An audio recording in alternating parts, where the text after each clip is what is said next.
Hi hello నమస్తే welcome to విజయ మా ఊరు ఆడియో బుక్స్ ఛానల్. నేను విజయలక్ష్మిని. ఫ్రెండ్స్, నవల స్రవంతిలో ఈరోజు మరో చక్కటి నవలతో మళ్ళీ మీ ముందుకు వచ్చానండి. ఈరోజు మీకు వినిపించబోతున్న నవల వాసిరెడ్డి సీతాదేవి గారి బొమ్మరిల్లు. బొమ్మరిల్లు నవల ఆడియో మొదటి భాగం ఇప్పుడు మీకు వినిపించబోతున్నాను. మరి ఆలస్యం చేయకుండా కథలోకి వెళ్ళిపోదాం. మద్రాస్ జనరల్ ఆసుపత్రిలోని క్యాంటీన్. తెల్ల కోట్లలో యువతి యువకులు కుర్చీలలో కూర్చునున్నారు.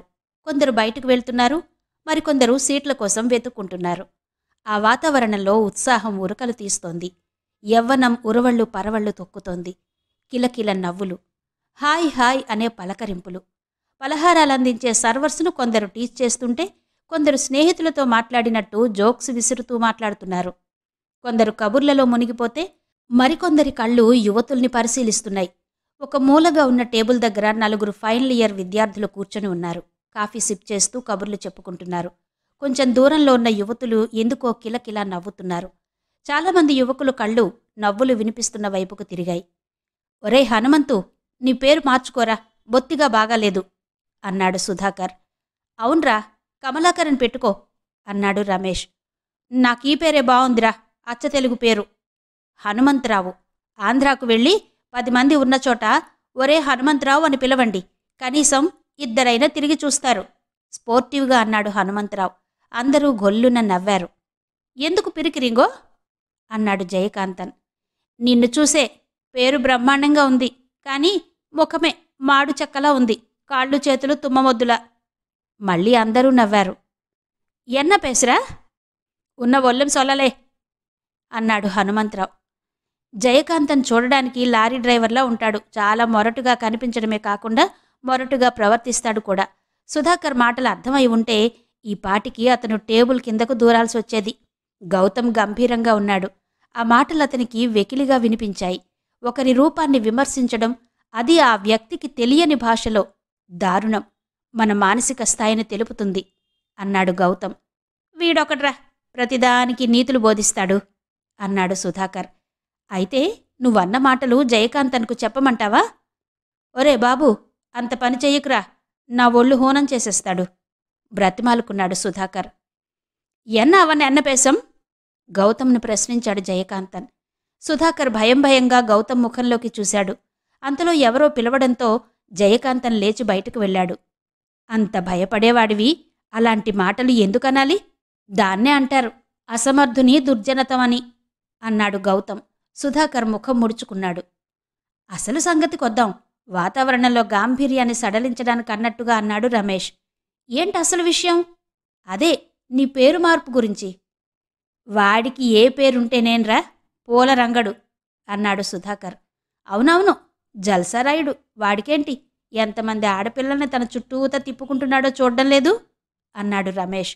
హనుమంతరావు తలపైకెత్తి సిగరెట్ పొగను విలాసంగా ఊదాడు. ఒరేయ్, అంబుజాన్ని కాపాడుకోరా. హనుమంతరావు నిర్లక్ష్యంగా నవ్వాడు. అవున్రా, పిట్ట ఎగిరిపోయేలా ఉంది. ఈ మధ్య ఆ రాఘవంతో తిరుగుతోంది. హనుమంతరావు గొల్లున నవ్వాడు. నవ్వుతావేన్రా, మేం అబద్ధం చెప్పడం లేదు. మొన్న రాత్రి బీచ్లో చూశాను వాళ్ళిద్దరినీ. ఓహో, అయితే నువ్వు కూడా ఆ అమ్మాయిని వెంటాడుతున్నావన్నమాట అన్నాడు గౌతమ్. ఛ, అదేం మాట? నేను మనవాడికి ద్రోహం చేస్తానా? నీ మొహంలే, అది నువ్వు ఎంత వెంటపడ్డా తిరిగి కూడా చూడదు. దానికి కావలసింది డబ్బు అన్నాడు హనుమంతరావు. అది కావాలన్నా నేను దాని ముఖం చూడను ఉడుక్కున్నాడు సుధాకర్. ద్రాక్ష పళ్ళు పులుపు అన్నాడు గౌతమ్. ఏంటోయ్, నేనేం మాట్లాడినా నువ్వు మహా ఇది చేస్తున్నావు కోపంగా అన్నాడు సుధాకర్. సులోచన కూడా దక్కేలా లేదు. దాన్ని నిన్న శ్రీనివాస్తో పానగల్ పార్కులో చూశాను అన్నాడు హనుమంతరావు నిర్లక్ష్యంగా. నిజంగారా, గౌతమ్ కూడా చూశాడు. ఎరా గౌతమ్, నేను చెప్పింది నిజమే కదూ అన్నాడు రమేష్. గౌతమ్ మాట్లాడలేదు, ముఖం చిట్లించుకున్నాడు. ఏరా గౌతమ్, నీ కోటు బొత్తుగా చిరిగిపోయినట్టుంది. సాయంకాలం నాతో బజారుకురా.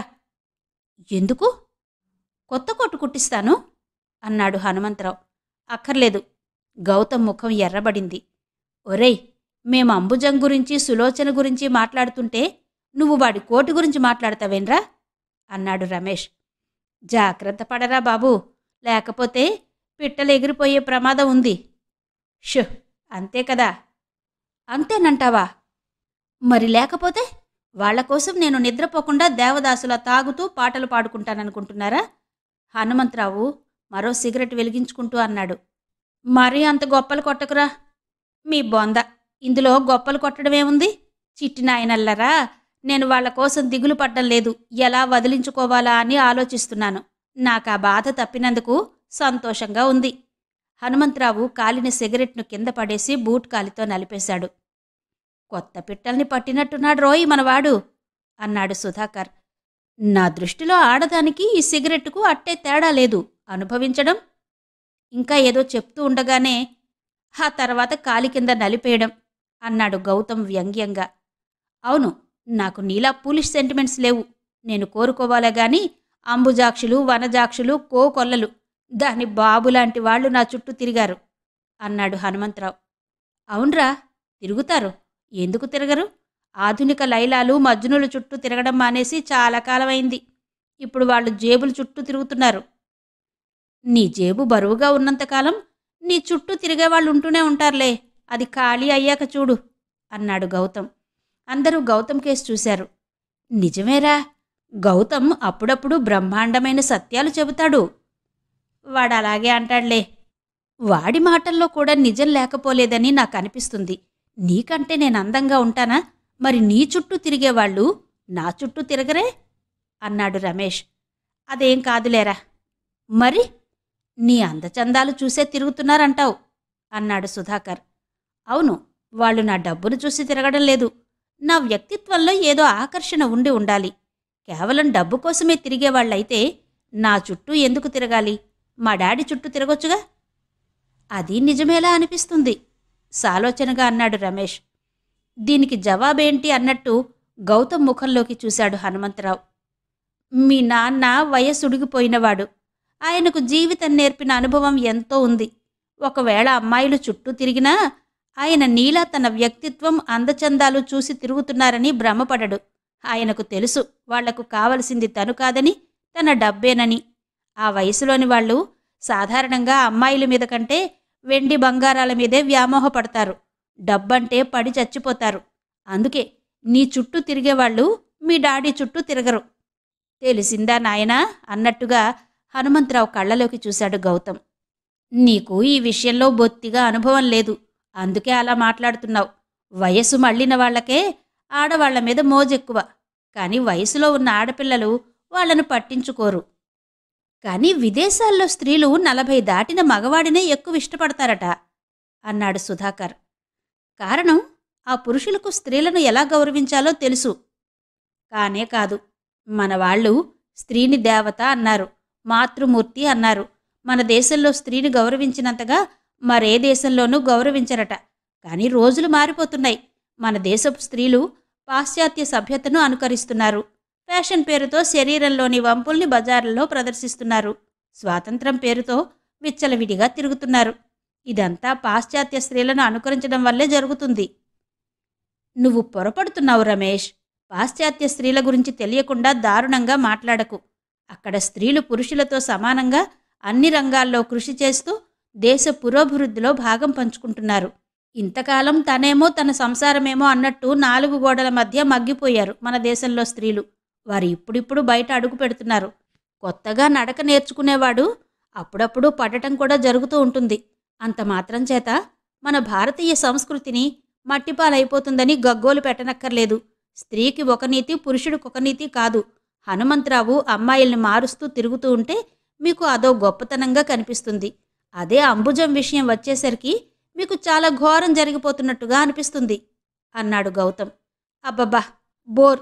సరదాగా కబుర్లు చెప్పుకోక ఏమిట్రా మీ ఉపన్యాసాలు మీరును అన్నాడు హనుమంతరావు సిగరెట్ను పెట్టె మీద కొడుతూ.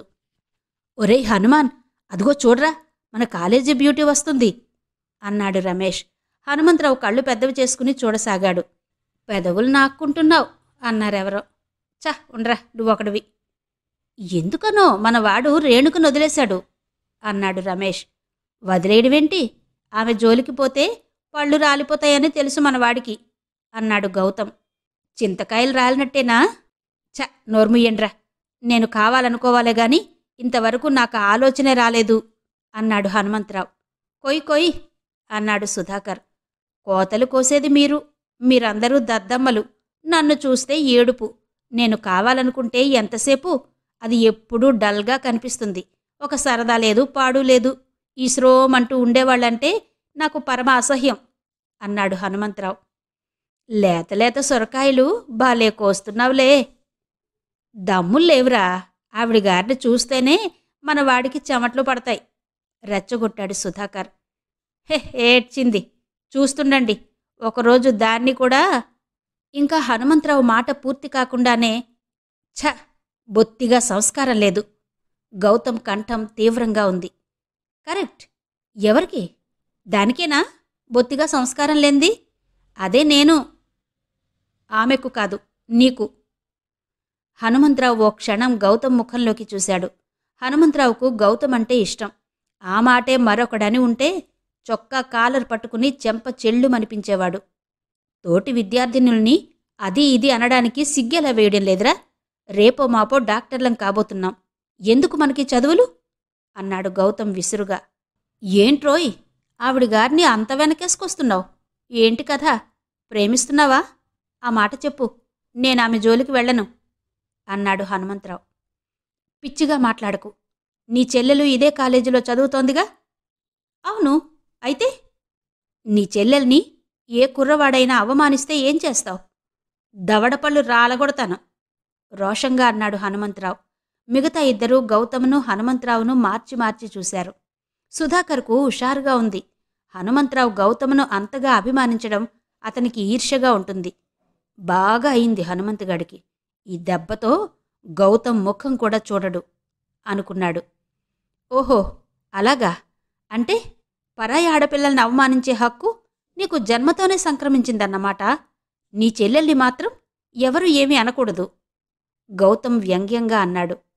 అవును, అంతే మొండిగా అన్నాడు హనుమంతరావు. అంత అహంకారం పనికిరాదురా. నువ్వు మంచివాడివేరా. అదే ఆ జేబుందు చూశావు, అదే చెడ్డది. ఆ డబ్బే నీ చేత ఇలా చేయిస్తుంది. ఇక నీతో వాగి లాభం లేదు. నా ముందు మాత్రం ఇలాంటి మాటలు ఇంకెప్పుడు చెప్పకు. నా స్నేహం నీకు కావాలనుకుంటే. వాక్యం పూర్తి చేయకుండానే చివ్వున లేచి వెళ్ళిపోయాడు గౌతమ్. ఏమిట్రోయ్, రేణుకనంటే వాడికంత కోపం వచ్చింది అన్నాడు సుధాకర్. ప్రేమిస్తున్నాడేమో అన్నాడు రమేష్. వాడి మొహం, వారాలు తిని బతికేవాడికి ప్రేమేంటి? నోళ్ళు మూస్తారా? హనుమంతరావు కోపంగా అన్నాడు. అదేమిట్రా, వాడిమీద కోపం మామీద చూపిస్తావు? వాడిమీద నాకు కోపం లేదు. వచ్చినా అది ఎంతోసేపుండదు. వాడు వారాలు తినే బతకొచ్చు. కాని వాడు యాచకుడు కాదు. వాడి మనసుకు బీదతనం లేదు. కాని మీరో, నేను కొత్త షర్టు వేసుకోవడం పాపం, నాకివ్వని పోటీ పడతారు. గౌతమ్కు నేనే ఆఫర్ చేసినా తీసుకోడు. తినో తినకో ఆ వచ్చే స్కాలర్షిప్తోనే బతుకుతున్నాడు. ట్యూషన్స్ కూడా చెప్పుకుని సంపాదించుకుంటున్నాడు. ఇంకెప్పుడు వాణ్ణి గురించి నా దగ్గర తేలిగ్గా మాట్లాడకండి. హనుమంతరావు చివ్వున లేచి నిల్చున్నాడు. సుధాకర్, రమేష్ బిక్కచచ్చిపోయి ఒకరి ముఖంలోకొకరు చూసుకున్నారు.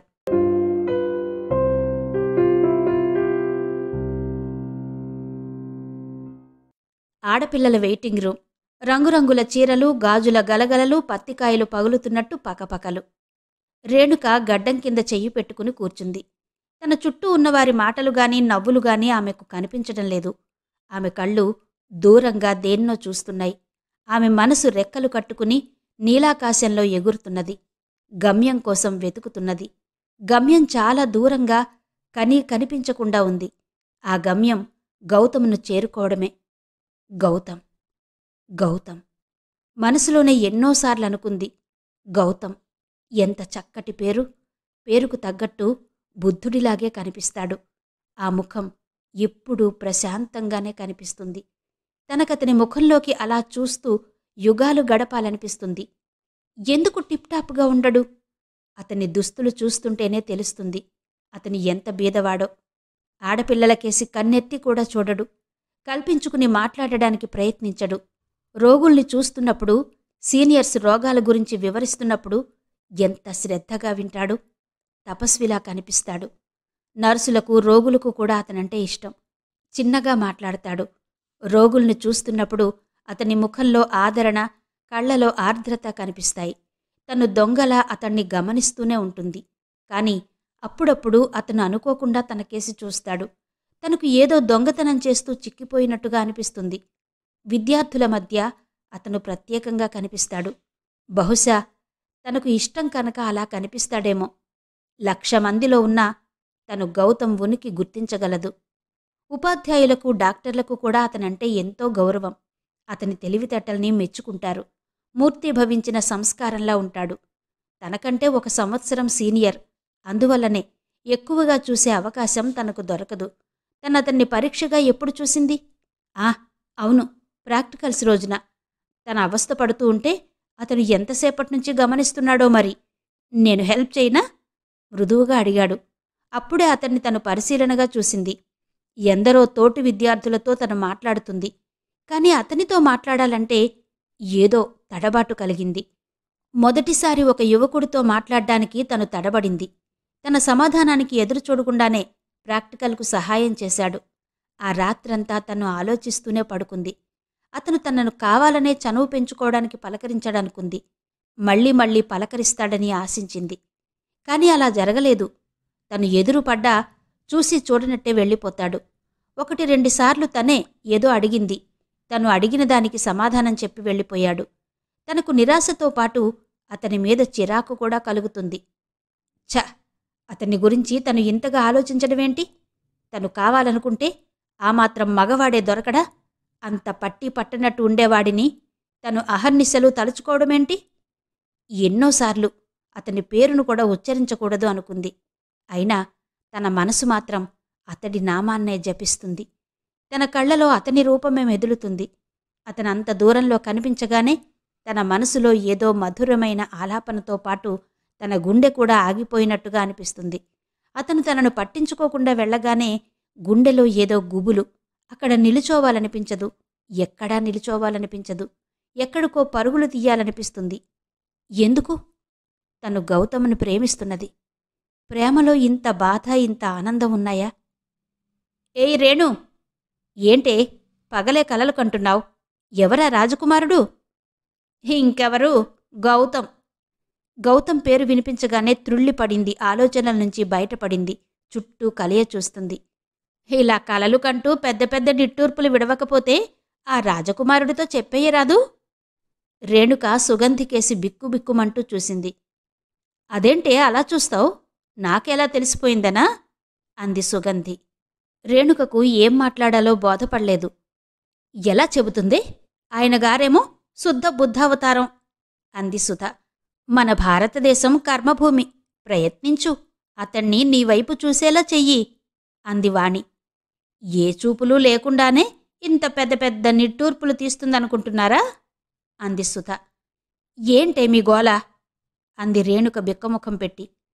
ఆ ఋషిపుంగవుణ్ణి ఆకర్షించే ఉపాయం చెప్పనా? చెప్పవే త్వరగా అంది వాణి. మధ్యలో నీకెందుకంత తొందర? అంది మీనాక్షి. పాపం, దానికి నోట్లో నాలుక లేదే. ఇద్దరూ ఇద్దరే. మనమన్నా కలిసి సహాయం చేద్దామని. అయితే చెప్పనా? నేను వెళ్ళిపోతా మీరిట్లా వాగితే అంటూ రేణుక లేచి నిల్చుంది. కూర్చోవే, నీకు సహాయం చేద్దామని మేం చూస్తుంటే ఎందుకే అంత కోపం? అంది సుగంధి. కోపం కాదు, నటన అంది సుధ. అందరూ సుధకేసి చూశారు. నేనేం నటించడం లేదు. అలాంటివి నాకు చేతకావు అంది రేణుక. అంటే నాకు చేతనవుతాయనా నీ ఉద్దేశం? సుధ కంఠం తీవ్రంగా ఉంది. సుధా, మరీ అంత ఇదిగా మాట్లాడకు. ఇప్పుడు రేణుక నిన్నేమన్నదని? కూర్చో రేణు అంటూ చెయ్యి పట్టుకుని లాగి కూర్చోబెట్టింది సుగంధి. సుగంధికి ఇలాంటి ట్రిక్స్ బాగా తెలుసు. కూర్చోవే రేణు. చెప్పు సుగంధి. అదుగో అలా పిలిస్తే వీపు చిట్ల కొడతానని చెప్పాను, గుర్తుందా? అబ్బబ్బా, అసలు సంగతి తేల్చండే. ఇంతకీ ఆ రాజకుమారుణ్ణి తన వైపుకు ఆకర్షించుకోవాలంటే రేణుక ఏం చెయ్యాలి? అడిగింది మీనాక్షి. ఇదిగో చెబుతున్నా రేణు, శ్రద్ధగా విను. అతణ్ణి ఓరచూపులతో చూడు. పసివాడు మిఠాయి కేసు చూసినట్టు చూడు. నీ అందమైన మెడను కొంచెం పైకెత్తి పక్కకు విరిచి నెమలిలా చూడు. అతని ముందు నుంచి చిన్నగా రాజహంసలా నడుస్తూ మధ్య మధ్య వెనక్కి చూస్తూ నడువు. తల్లీ, ఇక చాలు ఆపు. 2 చేతులు జోడిస్తూ అంది రేణుక. వస్తున్న నవ్వును పెదవుల మధ్య బలవంతంగా బంధించింది. ఆహా, అద్భుతం! మన సుగంధికి చాలా ఎక్స్పీరియన్స్ ఉన్నట్టుందే. ఏడ్చార్లే, కాసేపు నోళ్లు మూసుకుని కూర్చోండి. మీనాక్షి, వాణి నోళ్లు చేతులతో మూసుకున్నారు. అది చూసి సుగంధికి నవ్వాగలేదు. రేణుక కూడా పకపకా నవ్వింది. సుధ మాత్రం గంభీరంగా కూర్చుంది. నీ పుట్టి మునిగిపోయినట్టు కూర్చోకపోతే నువ్వు నవ్వరాదే? అంది వాణి సుధని చూస్తూ.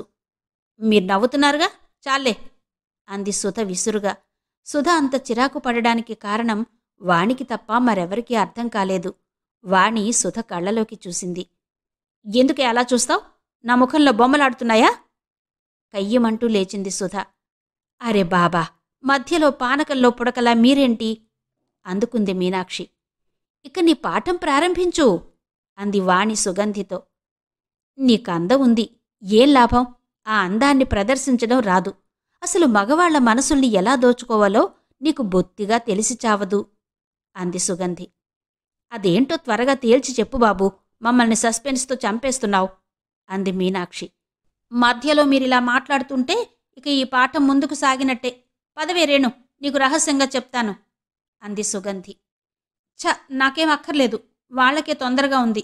వాళ్లకి ఆ చెప్పే పాఠమేదో చెప్పేయ్ అంది రేణుక. అమ్మ దొంగ, నీకు వినాలనే ఉంది, పైకి మాత్రం పెద్ద బెట్టు చేస్తున్నావు అంది వాణి. ఎంతవరకు చెప్పాను అడిగింది సుగంధి. అదే, మగవాళ్ల మనసుల్ని దోచుకోవడం రేణుకకు తెలియదు. అదే, సరదాగా అతడు కనిపించగానే చిరునవ్వులు కురిపించాలి, పత్తికాయలు పగిలినట్టు, చిరుగజ్జెలు మోగినట్టు. అంతేగాని వానలో తడిచి బిగిసిపోయిన నులకమంచంలా ఉంటే ఏ మగవాడు దగ్గరకొస్తాడే? వానలో తడిచి 2 కోళ్లు పైకి లేచిన నులకమంచం రేణుక కళ్లలో మెదిలింది. పగలబడి నవ్వసాగింది. మిగతా 2 ఆమెతో శృతి కలిపారు. ఏ వానలో తడిచి బిగుసుకుపోయిన మంచం? పొట్ట చేత్తో పట్టుకుని నవ్వలేక నవ్వుతోంది వాణి. స్టాప్ అంది సుగంధి. పోవే నువ్వు మరీను. రేణుక సుగంధిని మోచేత్తో పొడిచింది. నేనెక్కడికి పోతాను? మీ ఇద్దరికీ ఆ 3 ముళ్ళు పడేలా చేశాకే కాలేజీ నుంచి వెళ్తాను అంది సుగంధి. మళ్లీ నవ్వులు. సుధ అందరి వంక చురచుర చూడసాగింది. నా మాట విని ఒక్కసారి పలకరించి చూడు చెప్పింది సుగంధి. పలకరించి ఏం లాభం? సమాధానం చెప్పి వెళ్ళిపోతాడు అనేసి చటుక్కున్న నాలుక కరుచుకుంది రేణుక. ఓహో, అయితే గ్రంథం ప్రారంభించావన్నమాట. ఏదో వాళ్ళంతా సరదా కంటున్నారనుకుంటున్నాను ఇంతసేపు. అయినా అతని వెంట నువ్వు పడడమేంటే? ఆ బట్టలు, అతను బొత్తిగా దరిద్రుల్లా ఉన్నాడు. అతన్ని చూస్తుంటే నాకు జాలి వేస్తుంది. నువ్వు పలకరించినా నీ ఎదుట నిల్చోడానికి అతనికి దమ్ములుండొద్దు. అయినా అతనంటే నీకు వ్యామోహమేంటి? గబగబా అనేసింది సుధ. సుగంధి, మీనాక్షి సుధ ముఖంలోకి తెల్లబోయి చూశారు. వాణి మాత్రం ముసిముసిగా నవ్వుకుంది. వ్యామోహం కాదు, ప్రేమ. దాన్నే ప్రేమంటారు. ప్రేమకు అంతస్తులు అడ్డురావని నీకు తెలీదా అంది మీనాక్షి. అందుకే ప్రేమకు కళ్ళు లేవంటారు అంది వాణి. కళ్ళే కాదు, బుర్ర కూడా లేదు అంది సుధ. ఇక ఆపండే తల్లి, మీకు నమస్కారం విసుగ్గా అంది రేణుక. సుధ మాటలు రేణుకకు ములుకుల్లా గుచ్చుకుంటున్నాయి. రేణు, నేను చెప్పినట్టు చెయ్యవే అంది వాణి.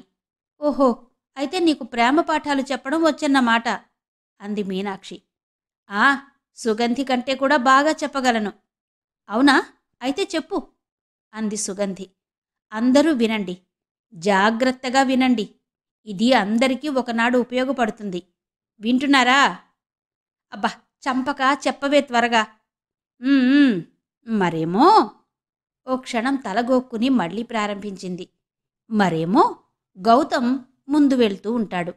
ఆ వెనకే రేణుక నడుస్తూ ఉంటుంది. చిన్నగా దగ్గుతుంది. అతను వెనక్కి తిరిగి చూస్తాడు. ఎవరో అన్నారు మధ్యలోనే. చూడడు. అందువల్ల ఒరిగేది. ఇలా ఎవరి మట్టుకు వాళ్ళు మాట్లాడుతూ ఉంటే, అబ్బా వినండే బాబు. కొంత దూరం నడిచాక రేణుక గబగబా అతన్ని దాటుకుంటూ వెళుతుంది.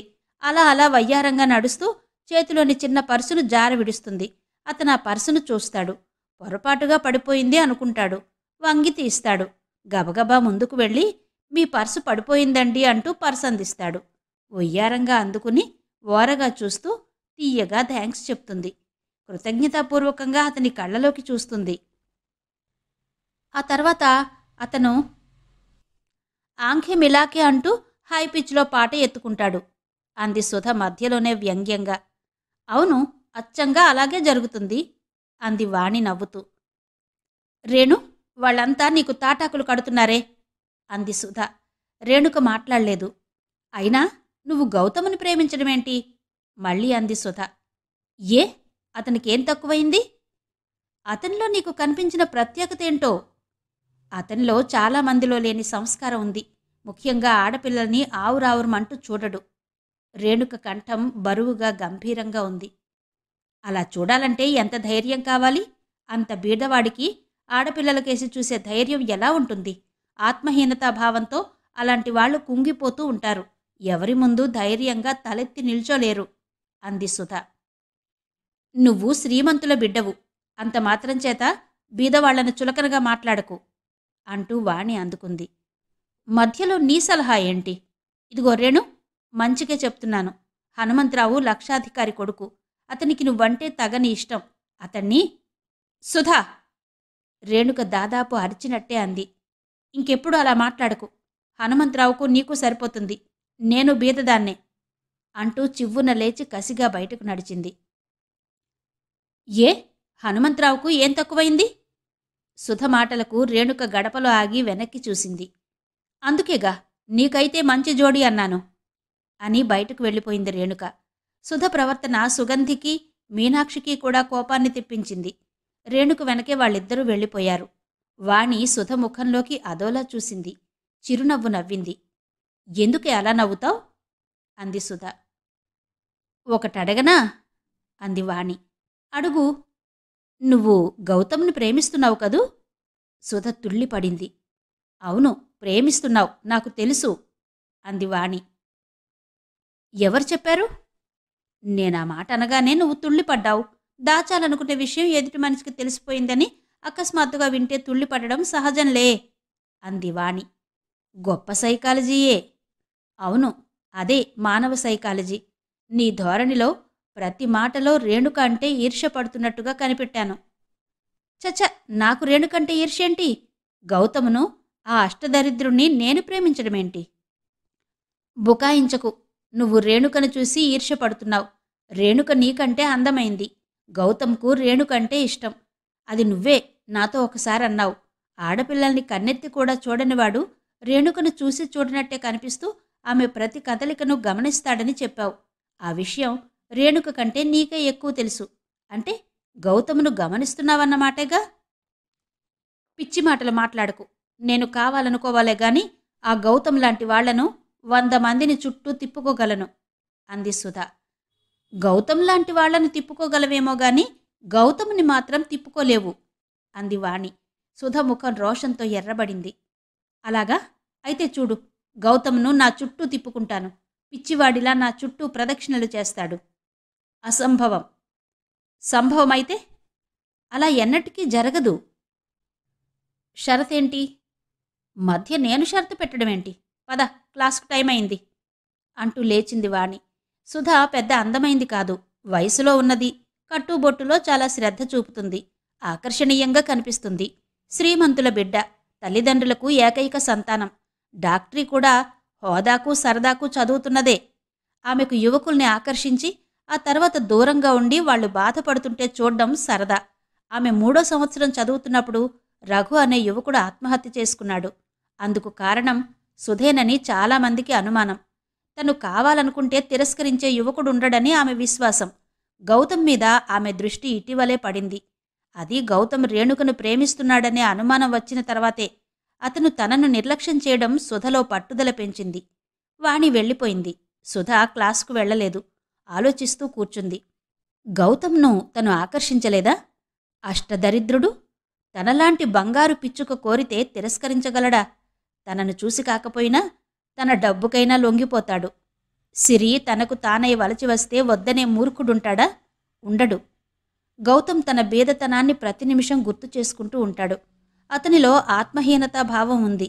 అందుకే అంత ముభావంగా ఎవరితోనూ కలవకుండా ఉంటాడు. అలాంటి వాడిని డబ్బు ఎరచూపి వశం చేసుకోవడం ఏమంత కష్టమైన కార్యం కాదు అనుకుంది సుధ. కాలేజీ సాంస్కృతిక ఉత్సవం జరుగుతోంది. చీఫ్ గెస్ట్గా ఆరోగ్య శాఖ మంత్రి వేదిక మీద ఉన్నారు. కాలేజీ ప్రిన్సిపల్ అధ్యక్షాసనాన్ని అలంకరించి ఉన్నాడు. సాంస్కృతిక శాఖ కార్యదర్శి గౌతమ్ కంఠం మైక్లో నుంచి వినిపిస్తోంది. ఆదరణీయులైన అధ్యక్షులకు, గౌరవనీయులైన మా ప్రిన్సిపల్ గారికి, విచ్చేసిన పెద్దలకు నా నమస్కారాలు. నా తోటి విద్యార్థులకు, విద్యార్థినులకు శుభాకాంక్షలు. మానవుని శరీరం ఎదగడానికి ఆహారం ఎంత ముఖ్యమో, మనసుకు ఆహ్లాదాన్ని కలిగించడానికి సాంస్కృతిక కార్యక్రమాలు అంతే అవసరం. 175 మందికి కడుపు నిండా తిండి దొరకని ఈ దేశంలో మానసిక ఆహ్లాదం గురించి ఆలోచించడం హాస్యాస్పదమే. అది కేవలం కడుపు నిండిన వారు వెతుక్కునే కాలక్షేపం మాత్రమే. మన దేశానికి స్వాతంత్రం వచ్చింది. తెల్లవాడి స్థానాన్ని నల్లవాడు ఆక్రమించుకున్నాడు. కానీ సామాన్యుడి జీవితంలో మార్పేమీ రాలేదు. సామాన్యుడంటే ఎవరంటారా? శ్రమపడేవాడు, చెమట కార్చి ఉత్పత్తిని పెంచేవాడు సామాన్యుడు. ఆ శ్రమశక్తి ఫలితాన్ని అనుభవించేవాడే అసామాన్యుడు. ఉదాహరణకు 2 ఏళ్ల క్రితం వరకు మన ఈ ఆరోగ్య శాఖ మంత్రి గారు సామాన్యులు. సామాన్యుల ఓట్లు పొంది ఈనాడు మంత్రి అయ్యారు. ఓట్లు వేసిన వారింకా సామాన్యులుగానే ఉన్నారు. కానీ వారి ఓట్లతో గెలిచిన ఈ అనంతరామన్ గారు మంత్రి అయ్యి అసామాన్యులయ్యారు. సభలో కరతాళ ధ్వనులు మిన్నుముట్టాయి. మంత్రిగారి ముఖం మాడిపోయింది. కాని తట్టుకొని పెదవుల మీదకు చిరునవ్వు తెచ్చిపెట్టుకున్నాడు. పాపం ఏడవలేక నవ్వుతున్నాడురా.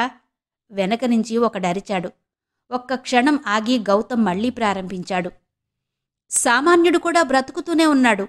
అతనింకా ఉచ్ఛ్వాస నిశ్వాసాలు తీస్తున్నాడు గనుక బతికి ఉన్నవాడికిందే లెక్క. యంత్రంలా బతికే మానవుడి బతుకు కూడా ఒక బతుకేనా? ఒక్కసారి ఆలోచించండి. హృదయంలో స్పందన లేని, రక్తంలో వేడి లేని, జీవితంలో నవ్యత లేని జీవితం మృత్యువుతో సమానం. ఈనాడు మన స్వతంత్ర భారతంలో ఎన్నో ప్రణాళికలు వేస్తున్నాం.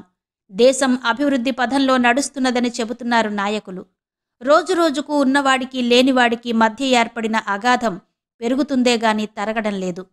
కర్మ సిద్ధాంతం మీద నమ్మకం రోజురోజుకు పెరుగుతోంది. మతం పేరు మీద, కులం పేరు మీద ఓట్లు, సీట్లు పంచుకుంటున్నారు. మన దేశం కర్మభూమి. మన సంప్రదాయం చాలా గొప్పదని పెద్దలు వేదికలెక్కి ఉపన్యాసాలిస్తున్నారు.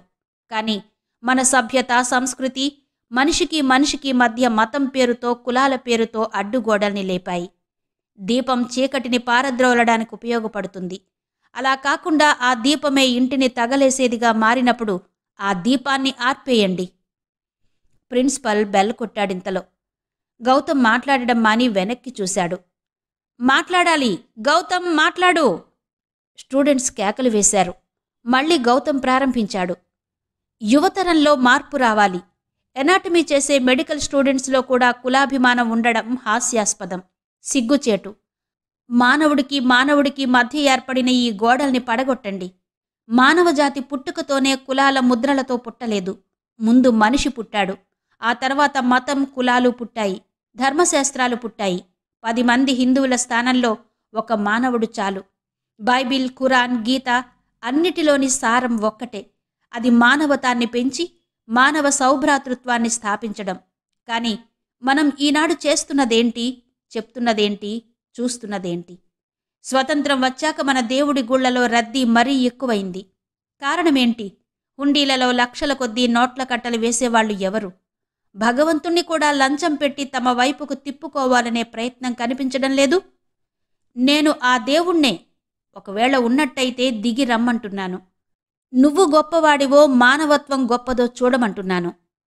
సభలో చప్పట్లు మొదలయ్యాయి. గౌతమ్ ఒక్క క్షణమాగి మళ్లీ అందుకున్నాడు. శ్రమజీవి చెమటకు తగిన విలువ ఇచ్చిన రోజే మన దేశంలో మానవత్వం తలెత్తుకుని మనగలదు. అదెలా సాధ్యం? ఈ వ్యవస్థలో, ఈ దోపిడీ వ్యవస్థలో అది సాధ్యం కాదు. ప్రిన్సిపల్ మళ్లీ గంట కొట్టాడు. ఒక లెక్చరర్ గౌతమ్ దగ్గరకొచ్చి చెవిలో ఏదో చెప్పాడు. గౌతమ్ ప్రేక్షకులకు నమస్కరించి మరో మాట మాట్లాడకుండా కూర్చున్నాడు. సభలో కలకలం బయలుదేరింది. మంత్రిగారు లేచారు. వెనక నుంచి పిల్లికూతలు వినిపించాయి. మీటింగ్ ఎలాగో పూర్తయిందనిపించారు. ఆ తర్వాత సాంస్కృతిక కార్యక్రమం జరిగింది. గౌతమ్ చుట్టూ స్టూడెంట్స్ చేరారు. చాలా బాగా మాట్లాడావంటూ అభినందించారు. రెండో రోజు మధ్యాహ్నం వార్డులో ఒక రోగిని పరీక్షిస్తున్నాడు గౌతమ్. నిన్న మీరు చాలా బాగా మాట్లాడారు. గౌతమ్ నిటారుగా నిల్చున్నాడు. వెనక్కి తిరిగి చూశాడు. వెనక రేణుక నిలబడి ఉంది. థ్యాంక్యూ అన్నాడు గౌతమ్. మీరింకా మాట్లాడతారనుకున్నాను, కానీ అకస్మాత్తుగా ఆపేశారు. నేనాపలేదు, ఆపించారు. ఎందుకలా జరిగింది? భయం. భయమా? ఎవరికి? పెద్దలకు. వ్యవస్థ మారాలంటూ ఇంకేమేం మాట్లాడతానోనని భయం. మార్క్సిజం బోధిస్తానని భయం. రేణుక గౌతమ్ ముఖంలోకి ముగ్ధురాలైనట్టు చూస్తోంది. గౌతమ్ ఆమెతో అన్ని మాటలు మాట్లాడడం మొదటిసారి. గౌతమ్ ఆగి ఆమె ముఖంలోకి చూస్తూ ఉండిపోయాడు. రేణుక చటుక్కున చూపుల్ని కిందికి వాల్చింది. నాదో కోరిక.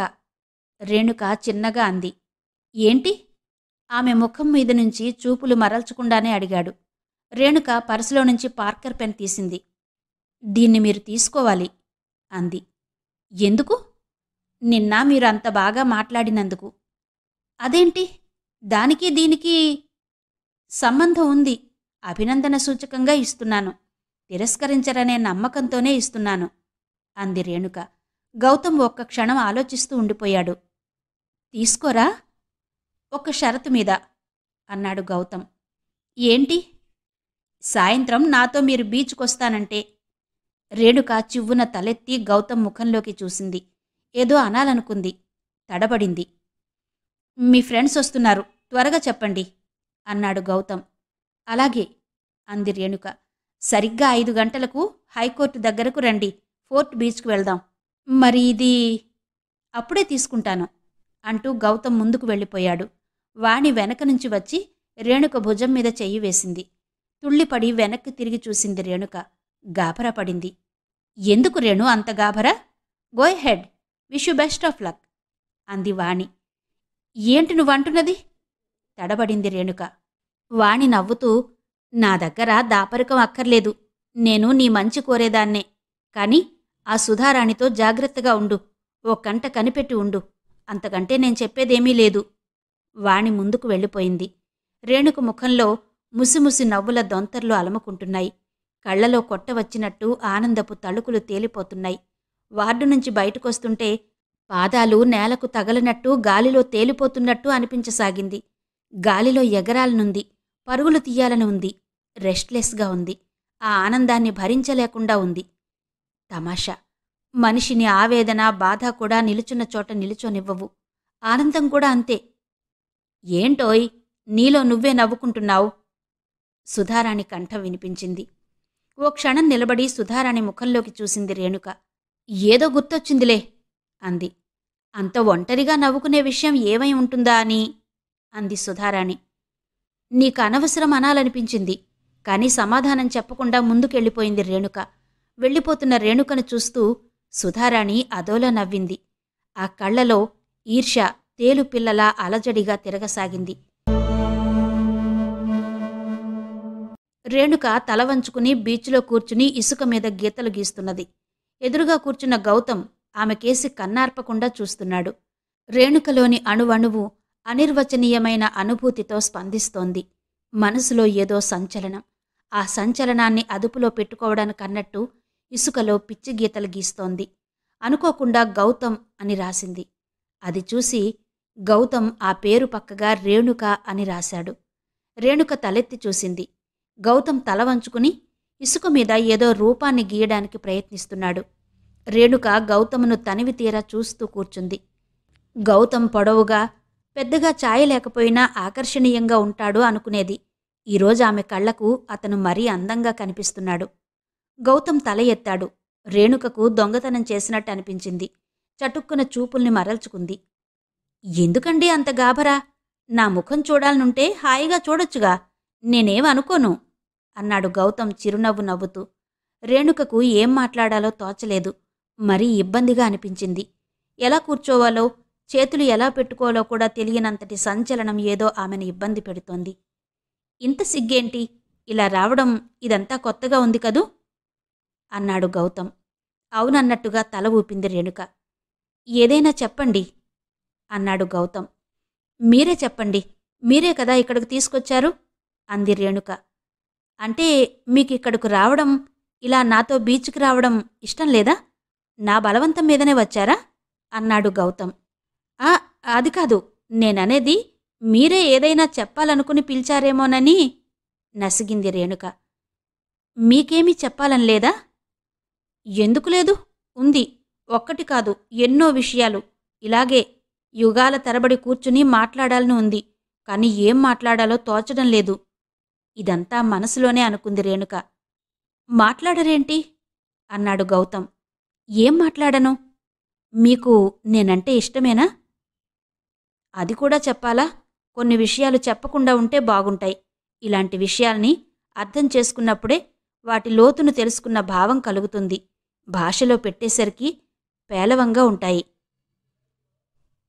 మీరు నవలలు బాగా చదువుతారా? రేణుక చివ్వున తలెత్తి చూసింది. గౌతమ్ ముసిముసిగా నవ్వుతున్నాడు. రేణుకకు అతను తనను ఎగతాళి చేసినట్టుగా అనిపించింది.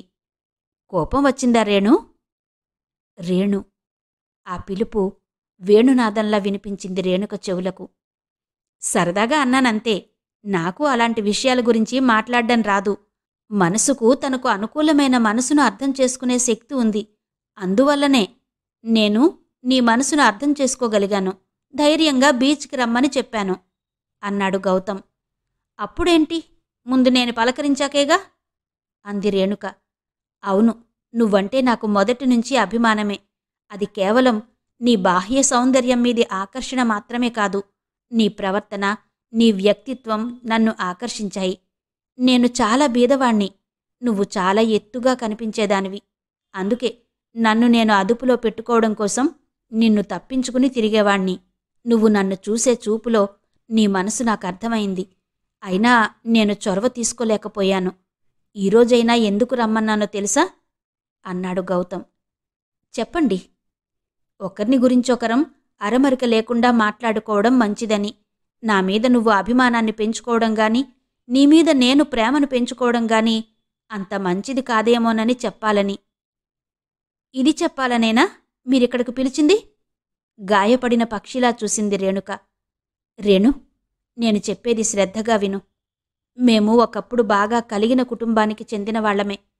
మా నాన్నకు లేని వ్యసనం లేదు. ఒళ్ళు ఇల్లు కూడా గుల్ల చేసుకుని వెళ్ళిపోయాడు. అప్పుడు నాకు 5 ఏళ్ళు. నా తర్వాత పిల్లల్లేరు. అంతవరకు అమ్మ అదృష్టవంతురాలనే చెప్పాలి.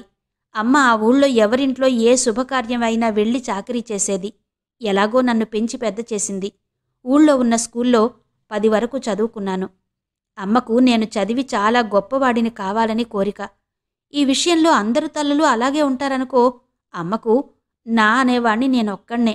పంచప్రాణాలు నా మీదే పెట్టుకుని తను తిని తినక నన్ను పెంచింది. నాకు ఎక్కడ ఏం తక్కువ అవుతుందోనని పాకులాడేది. నేను 10 ఫస్ట్ క్లాసులో పాసయ్యాను. గుంటూరులో వారాలు తిని ఇంటర్ చదివాను. స్కాలర్షిప్ కూడా వచ్చేది. నా చదువు విషయంలో మా స్కూల్ హెడ్ మాస్టర్ గారు చాలా సహాయం చేశారు. ఆయనే వారాల ఇల్లు కూడా కుదిర్చారు.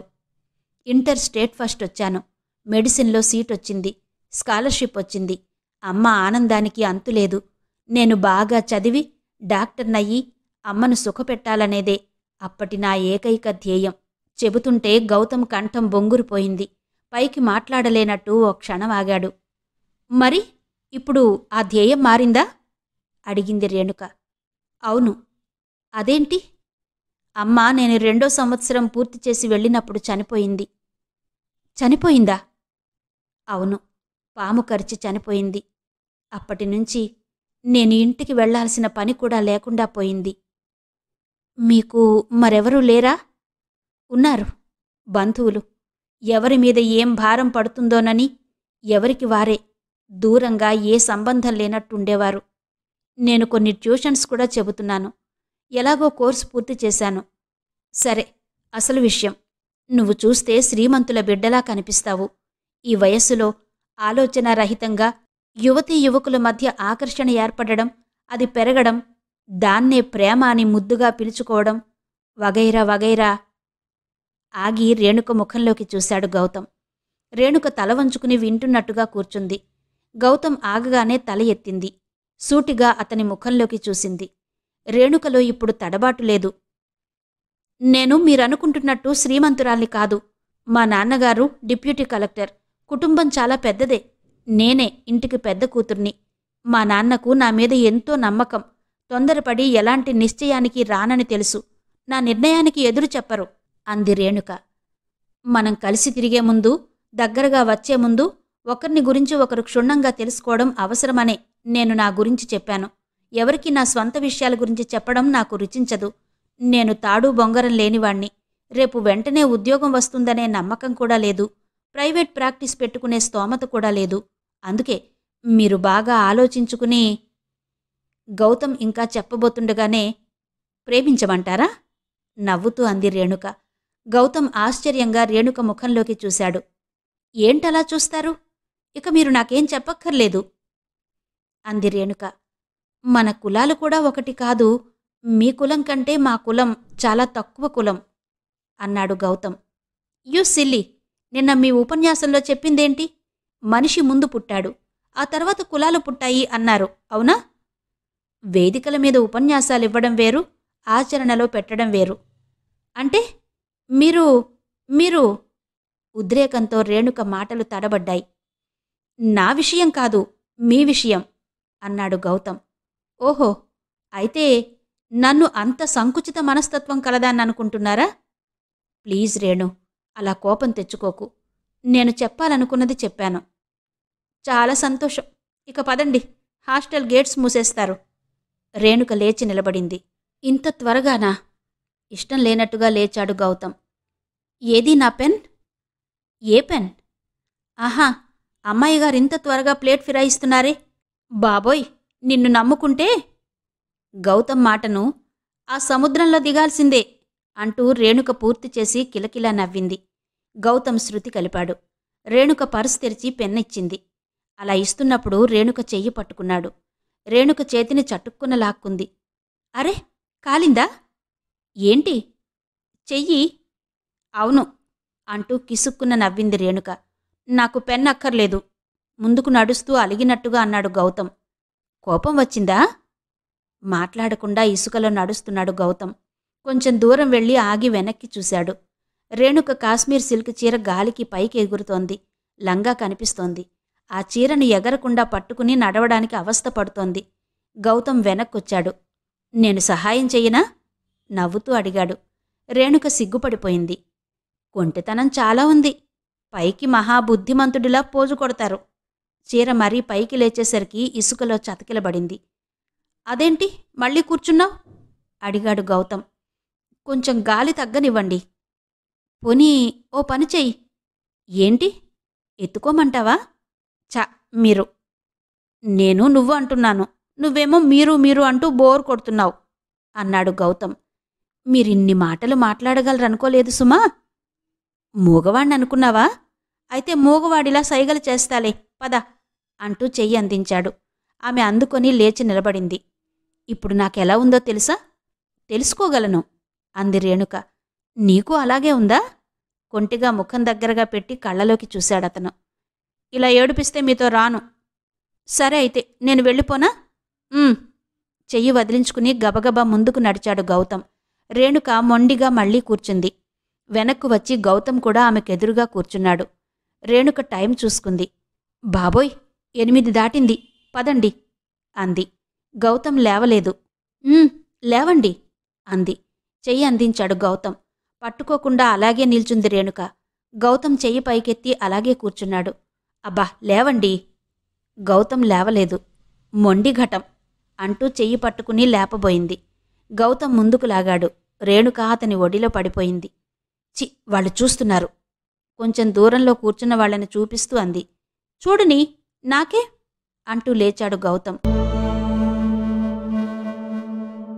ఇంతవరకు బొమ్మరిల్లు, వాసిరెడ్డి సీతాదేవి గారి నవల మొదటి భాగం విన్నారు కదా. మిగిలిన కథ తరువాతి భాగాల్లో వినిపిస్తాను. అంతవరకు సెలవు. నమస్తే.